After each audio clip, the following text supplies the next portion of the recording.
memperkenalkan, nama saya Rizka Ratnasari Siregar, NPM 21110026, mata kuliah Sejarah Sastra, dosen pengampu Ibu Renita Saragi. Kali ini saya akan membahas mengenai novel yang berjudul Novel Belenggu dengan pengarang Armin Pane dan terbit 1940, tebal buku 150 halaman. Tokoh dan penokohan: 1. Soekartono, 2. Sumartini, 3. Nyonya Eni atau Siti Rohaya, 4.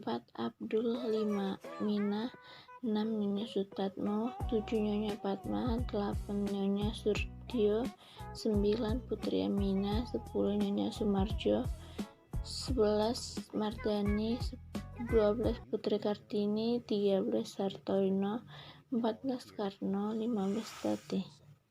Novel Belenggu karya Armin Pane menceritakan seorang dokter bernama Soekartono yang menikah dengan seorang gadis cantik dan cerdas bernama Sumartini. Awalnya mereka tidak saling mencintai, namun karena memiliki kepentingan masing-masing, akhirnya keduanya sepakat untuk menikah. Soekartono atau sebagai Tono merasa bahwa Sumartini adalah orang yang cocok mendampinginya dengan melihat kecantikan serta kecerdasan yang dimiliki oleh Sumartini. Sedangkan Sumartini menikahi Soekartono dengan alasan ia ingin melupakan masa lalunya. Namun apa dikata, rumah tangga mereka tidak harmonis. Hampir setiap hari mereka bertengkar, bahkan saling tak menyapa alias diam tak berbicara. Soekartono adalah seorang dokter yang sangat profesional. Ia bekerja dengan disiplin dan tanpa kenal lelah. Bahkan sifatnya sangat dermawan, juga sering membebaskan biaya untuk pasien yang tidak mampu. Namun, pengabdian Soekartono pada pekerjaan telah membuatnya menomorduakan keluarga. Sumartini merasa diabaikan dan beranggapan bahwa suaminya lebih mencintai pekerjaan daripada dirinya. Jangankan untuk bermanja-manja, untuk berkomunikasi saja seakan tidak pernah ada waktu. Hari-hari mereka sering dilalui dengan pertengkaran. Sumartini merasa tidak dianggap oleh Soekartono. Hingga pada akhirnya, suatu hari Soekartono menerima telepon bahwa ada seorang pasien yang sedang sakit keras. Ia diminta menemui pasiennya di suatu hotel. Dengan sigapnya, Soekartono pun memenuhi panggilan tersebut. Sesampainya di hotel, Soekartono terkejut bahwa pasiennya adalah Siti Hajati alias Rohaya, yang merupakan teman sekolah dan sahabat masa kecilnya. Sembari memeriksa, Rohaya bercerita kepada orang tuanya dengan pria yang tidak dicintainya. Akhirnya Rohaya memutuskan untuk menjadi seorang janda dan pindah ke Jakarta. Dalam perasaan, sebenarnya Rohaya secara diam-diam telah mengagumi dan jatuh cinta pada Soekartono.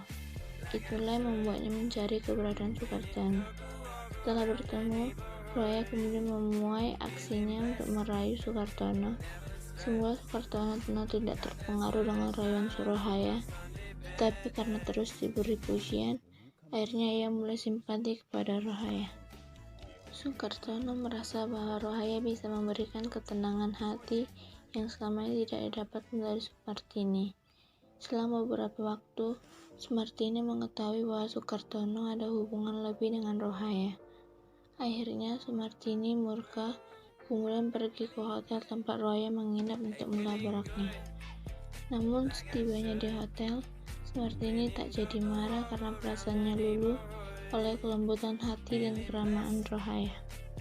Setelah pulang dari hotel tempat Rohaya menginap, Sumartini berintrospeksi diri.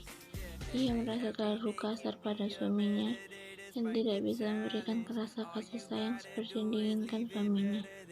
Hingga akhirnya ia memantapkan hati untuk berpisah dengan Soekartono. Mendengar keputusan itu, Soekartono langsung menolak, namun Sumartini tetap kukuh dengan keputusannya. Hingga akhirnya Soekartono tak kuasa untuk menjaganya. Mereka pun bercerai. Soekartono gundah, ditambah lagi ketika mengetahui bahwa Rohaya telah pergi dan meninggalkan sebuah surat yang menyatakan perasaannya pada Soekartono. Hingga akhirnya Soekartono memilih untuk mengabdikan diri pada sebuah panti asuhan. Pesan moral yang terdapat dalam novel Belenggu yaitu dalam hubungan suami istri harus saling menghormati dan menghargai pasangan masing-masing. Jangan pernah berkhianat terhadap orang yang telah memberikan kasih sayang yang tulus, apalagi sudah diikat dengan sebuah pernikahan, karena dapat mengakibatkan perselisihan, perselingkuhan, dan kehancuran dalam rumah tangga. Sekian dan terima kasih. Shalom.